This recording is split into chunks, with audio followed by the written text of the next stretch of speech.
মৃত্যু সজ্জায় মহাবীর আলেকজান্ডার তার সেনাপতিদের ডেকে বলেছিলেন, আমার মৃত্যুর পর আমার 3টা ইচ্ছা তোমরা পূরণ করবে।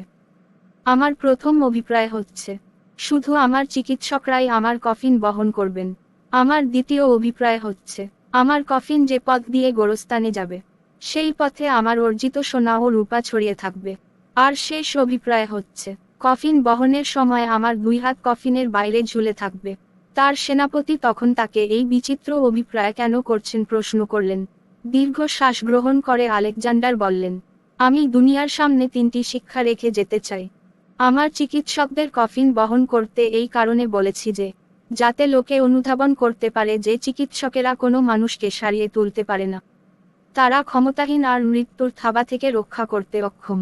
গোরস্থানের পথে সোনা দানা ছড়িয়ে রাখতে বলেছি মানুষকে এটা বোঝানোর জন্য যে সোনা দানার একটা কণাও আমার সঙ্গে যাবে না। এগুলো পাওয়ার জন্য সারা জীবন ব্যয় করেছি, কিন্তু নিজের সঙ্গে কিছুই নিয়ে যেতে পারছি না। মানুষ বুঝুক এসবের পিছনে ছোটা সময়ের অপচয়। কফিনের বাইরে আমার হাত ছড়িয়ে রাখতে বলেছি মানুষকে এটা জানাতে, খালি হাতেই পৃথিবী থেকে চলে যাচ্ছি। গল্পটি ভালো লাগলে লাইক করতে ভুলবে না।